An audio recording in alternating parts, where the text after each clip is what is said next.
రాసిన పత్రిక 15వ అధ్యాయం 42వ వచనం.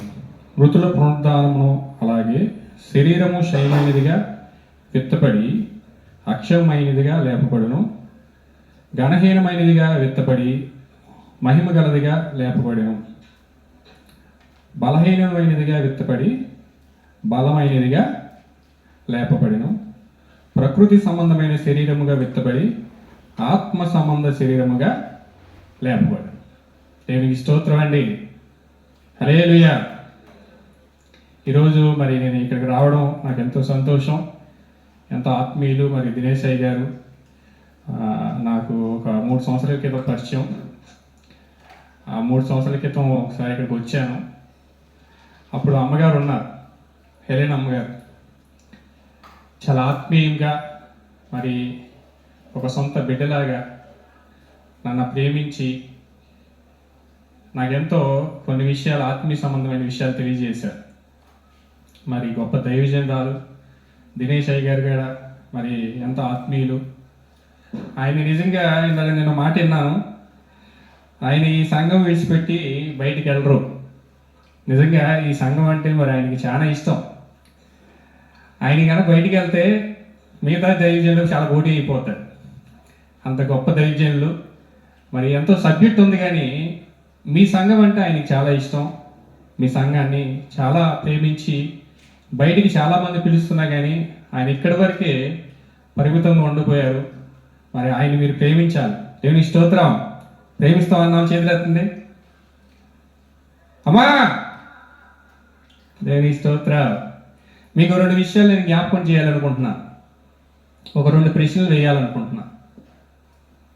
భూమి మీద మన వయసు ఎంతండి? 70 సంవత్సరాలు. అధిక బలం ఉన్న. రెండవ ప్రశ్న, ఆత్మ వయసు ఎంతండి?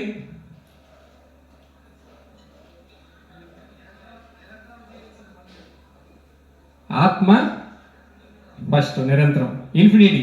అంటే దేవుడు ఎంతకాలం ఉంటాడో ఆత్మ కూడా అంతకాలం ఉంటుంది. భూమి మీద ఇది సహజమైన మరణం. ఏమంటే ఇది సహజమైన మరణం, మొదటి మరణం. మనకి మరణాలు 2 మరణాలు ఉన్నాయి. ఒక మరణం భూపరమైన మరణం, అది శరీరం నుంచి ఆత్మను వేరు చేయబడేది భూమి మీద ఉన్న మరణం. రెండవ మరణం ఒకటి ఉందండి, చూడండి. ప్రకటన గ్రంథం 21వ అధ్యాయం 8వ వచనం. పిరికివారును, అవిశ్వాసులను, అసహ్యులను, నరహంతకులను, వ్యభిచారులను, మాంత్రికులను, విగ్రహారాధికులను, అబద్ధికులందరూ అగ్నిగంధములతో మండు గుండములో పాలు పొందుదురు. ఇది రెండవ మరణం. ఈ భూమి మీద ఉన్న మరణం మనకి శాశ్వత కాలం ఇక్కడ ఉండాల్సింది కాదండి. మట్టే పుట్టినవాడు మళ్ళీ మట్టిలోకే వెళ్తాడు. ప్రసంగి 12:7 మాట ఉంది, చూడండి. ప్రసంగి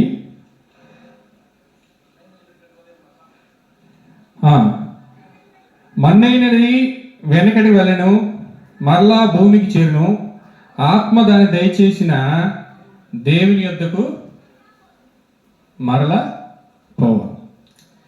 ఈ భూమి మీద మన జీవితం నిత్యము ఉండదండి. మీకు ఒక ఉదాహరణ చెప్తా. పుట్టబోయే బిడ్డ తల్లి గర్భంలో ఉన్నంతకాలం అదే శాశ్వతమైన జీవితం అని అనుకుంటాడు. అమ్మా అవునా కదమ్మా? అమ్మా అవునా కదా? పుట్టబోయే బిడ్డ తల్లి గర్భంలో ఉన్నంతకాలం అదే శాశ్వతమైన జీవం అనుకుంటాడు. తల్లి గర్భం నుండి మరి భూమి మీద పుట్టిన తర్వాత ఏడుపుతో పుడతాడు. ఏంటి? ఏడుపుతో పుడతాడు. ఆ ఏడుపు కొంతకాలం ఉన్న తర్వాత తెలుసుకుంటాడు ఏడవకూడదని. ఇంకొంతకాలం తర్వాత సంతోషంగా ఉంటాడు. అంటే తల్లి గర్భంలో ఉన్నంతకాలం అదే శాస్త్రం అని అనుకుంటాడు. తల్లి గర్భం నుంచి బయటకు వచ్చిన తర్వాత నిజమైన జీవితం ఇది అనుకుంటాడు. అవునా కదండి? నేను చెప్పిన మాట అక్షర సత్యం అండి. ఈ భూమి మీద జీవితం మనకి శాస్త్రం కాదు.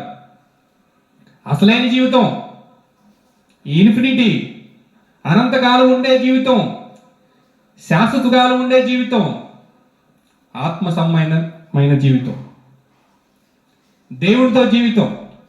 నేను ఏదైనా బిడ్డ పుట్టినప్పుడు ఏడ్చాడని చెప్పాను. ఏమండి? ఏదైనా బిడ్డ పుట్టినప్పుడు ఏడ్చాడని చెప్పాను. ఆ తర్వాత నవ్వాడు, సంతోషించాడు. అంటే మనం చనిపోయేటప్పుడు ఏడుస్తారు, కానీ అది శాశ్వత కాలం ఉండేది అని తెలిసిన తర్వాత మనకి సంతోషం. అదే పరలోక రాజ్యం. నిజంగా ఎంతో మరి ఆత్మీయులు దినేష్ అయ్య గారు మరి మధ్యకి నేను రావడం, మరి ఇక్కడ కొన్ని మాటలు మీతో చెప్పడం నాకెంతో సంతోషం. అమ్మగారు చాలా విలువిచ్చి దైవ సేవకుల్ని, దైవజనులు వచ్చారంటే ఆ దైవజనులకి చాలా విలువిచ్చేవారు అమ్మగారు. మరి అయ్యగారిని నేను చూడలేదు, అమ్మగారు ఉన్నప్పుడు నేను వచ్చాను. అంత విలువిచ్చే తల్లికి పుట్టిన బిడ్డ మరి దినేష్ అయ్య గారు. ఆయన నిజంగా నేను ఇంత మాట చెప్పినట్టు ఆయన కనుక దైవజనుడిగా బయటికి వెళ్తే చాలామంది పిలుస్తారు. అంత గొప్ప స్థితిని వదిలేసి మరి ఇక్కడ ఈ అమితి బాప్టిస్ట్ చర్చ్ కోసం, మరి ఇక్కడ ఉన్న విశ్వాసుల కోసం ఆయన ఎంతో అమితమైన ప్రేమ మరి పెట్టుకుని మీకోసం ఇక్కడ జీవిస్తున్నాడు.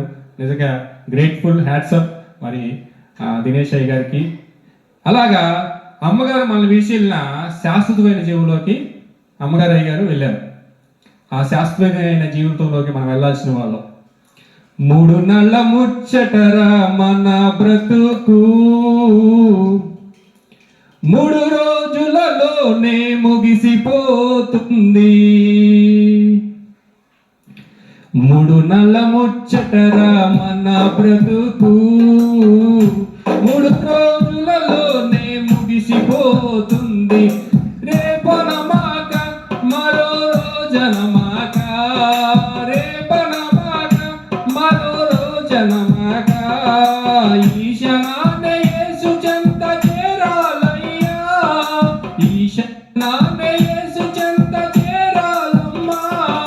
మోక్ష భాగ్యము నీవు పొందాలమ్మా, మోక్ష భాగ్యము నీవు పొందాలయ్యా. 3 నెలల ముచ్చటరా మన బ్రతుకు, 3